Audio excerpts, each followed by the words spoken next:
నమస్తే welcome to RP7 TV news. Nirmal జిల్లా భైంసా పట్టణంలోని ప్రభుత్వ ప్రాంతీయ ఆసుపత్రిలో గర్భిణీ చికిత్స విషయం జరిగిన చిన్నపాటి ఘటనపై సదరు ఆసుపత్రి సూపరింటెండెంట్ ఇతర వైద్యులు ఇచ్చిన వివరణలో వాస్తవం లేదని నిర్మల్ జిల్లా యూట్యూబర్స్ న్యూస్ ఛానల్ అసోసియేషన్ స్థానికంగా నిర్వహించిన సమావేశంలో 25వ భైంసా పట్టణంలోని ప్రభుత్వ ప్రాంతీయ ఆసుపత్రిలో ఓ గర్భిణి పురిటి నొప్పులతో రాగా సుమారు 20 నిమిషాల పాటు ఆమెను పట్టించుకునే నాథులు లేకపోవడంతో సమాచారం అందుకున్న BNS న్యూస్ ఛానల్ బాధితుడు శంకర్ విధి నిర్వహణలో భాగంగా సామాజిక దృక్పథంతో సదరు గర్భిణికి తగిన విధంగా చికిత్సలు అందించేందుకు ప్రయత్నించాడు తప్ప ఎవరితో సదురుగా ప్రవర్తించలేదన్న విషయాన్ని గుర్తించాలన్నారు. సాక్షాత్తు గర్భిణి బంధువులే అక్కడ జరిగిన డాక్టర్ల నిర్లక్ష్యం సిబ్బంది తీరుపై మండిపడుతున్న దృశ్యాలు వీడియోలలో స్పష్టంగా కనిపిస్తున్నాయన్న విషయాన్ని వైద్యులు గమనించాలన్నారు. నిర్మల్ జిల్లా భైంసా ప్రాంతీయ ఆసుపత్రిలో ఈ నెల 25న ఓ గర్భిణికి చికిత్స అందించే విషయంలో జరిగినటువంటి చిన్నపాటి సంఘటనను తీసుకొని నిన్న భైంసా ప్రాంతీయ ఆసుపత్రి వైద్యుల బృందము అదేవిధంగా ఆ ఆసుపత్రి సూపరింటెండెంట్ అక్కడ మా మిత్రుడు BNS న్యూస్ ఛానల్ యజమాని రిపోర్టర్ శంకర్పై ఒక కంప్లైంట్ చేయడం జరిగింది. అయితే ఆ సంఘటనకు జరిగినటువంటి పూర్వపరాలను మేము పరిశీలించినట్లయితే విధి నిర్వహణలో భాగంగా ఆయనకు అందిన సమాచారం మేరకు అక్కడికి వెళ్ళేసి ఆ గర్భిణికి సరైన రీతిలో చికిత్సలు అందించేందుకు ప్రయత్నించడమే కాకుండా ఆమెకి తగిన విధంగా న్యాయం చేయడానికి శంకర్ అనే మా విలేకరి ప్రయత్నించడం జరిగింది. రెండవది, గర్భిణీల చికిత్సలు అందించే ఆ గదిలోకి మహిళలు తప్ప పురుషులు రాకూడదని నిన్న సూపరింటెండెంట్ గారు తన ప్రెస్ మీట్లో చెప్పడం జరిగింది. వాస్తవానికి ఆ గదిలో ఒక శంకర్ కంటే ఎంతోమంది పురుషులు అప్పటికే అక్కడ ఉన్నటువంటి వైద్య సిబ్బందితో అక్కడ జరుగుతున్నటువంటి ట్రీట్మెంట్లో లేట్ విషయమై రభస జరుగుతున్నది మాట్లాడుతున్నారు.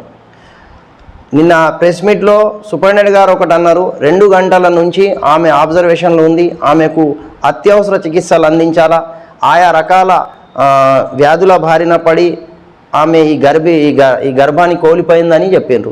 మరి అంత సీరియస్గా ఉన్నటువంటి ఆ గర్భిణికి మీరు కూడా అంత సీరియస్గానే చికిత్సలు అందించి ఉంటే బహుశా ఆ పాప బతికి ఉండవచ్చు.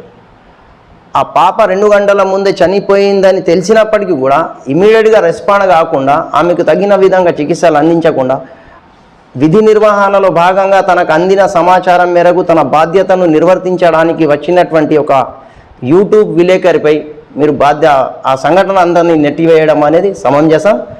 జిల్లాలోని యూట్యూబర్స్కు సంబంధించిన రంగం కానివ్వండి, యూట్యూబ్కు సంబంధించిన ఛానళ్లకు పనిచేసిన విలేకరులకు కానీ ఒక సంఘం అనేది ఉన్నది, Nirmal YouTube channels and association అని. ఈ అసోసియేషను మంచిదేంది చెడు ఏంది అనేది తెలుసుకొని మాట్లాడుతుంది. నిన్న ఏదైతే కొన్ని వాక్యాలు అక్కడ వైద్యులు కానీ సూపరింటెండెంట్ గారు అన్నారో దాన్ని వెంటనే వెనక్కి తీసుకోవాలి. శంకర్పై ఏదైతే మీరు వ్యక్తిగతంగా కంప్లైంట్ చేసిండ్రో దాన్ని కూడా మీరు ఉపసంహరించుకోవాలి. ఇంకోటి, ఆ 10 నిమిషాలు 2 గంటలు 3 గంటలు మీ వైద్య బృందమో మీరు మా శంకర్ చేసినటువంటి వ్యవహారము మీ ప్రాంతీయ ఆసుపత్రిలో ఉన్నటువంటి సీసీ ఫుటేజ్లలో నమోదై ఉంటుంది. సీసీ ఫుటేజ్లను మీరు దయచేసి ప్రదర్శించాలా. శంకర్ చేసింది ఏంది, మీ వైద్య బృందం చేసింది ఏంది అనేది వాస్తవ విషయాలు సమాజానికి తెలిసిపోతాయి.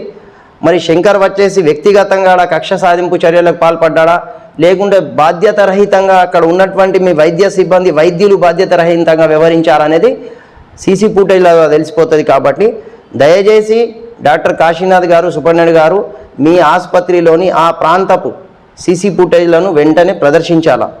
ఈరోజు ప్రపంచాన్ని ఏ రకమైన ఛానల్ ఉన్నా దాన్ని ఏలుతున్నది అనేది యూట్యూబ్. అది ఎంత పెద్ద ఛానల్ ఉన్నా దాన్ని యూట్యూబ్లోనే మనం చూస్తున్నాం అనేది దయచేసి గమనించాలా. మళ్ళీ యూట్యూబర్స్ ఏదైతే వార్తలు ఇస్తున్నారో నిర్మల్ జిల్లాలో కానీ ఇతరత్ర ప్రాంతాల్లో కానీ కొన్ని నిమిషాల పాటు మీరు నిర్వహించుకునే కార్యక్రమాలు, మీరు ఇచ్చే ప్రెస్ మీటు, మీరు చేసే కార్యక్రమాలను కొన్ని నిమిషాల పాటు ప్రదర్శించే సత్తా సామర్థ్యము ఒక యూట్యూబర్స్కి ఉంటుంది. ఎంత పెద్ద ఛానల్ అయినా కొన్ని క్షణాలలో ఆ వార్తలను ప్రదర్శించి వాళ్ళు విడిచిపెడతారు తప్ప మీ యూట్యూబర్స్, మీ ప్రసారాల్లో ఉన్న యూట్యూబర్స్ దాన్ని నిమిషాల పాటు ప్రదర్శిస్తారు. దయచేసి యూట్యూబర్స్ను కూడా సమానంగా చూసే గౌరవాన్ని నేర్చుకోవాలా. రెండోది యూట్యూబర్ చిన్న విలేకరి అంటే మాత్రం మేము ఊరుకోము.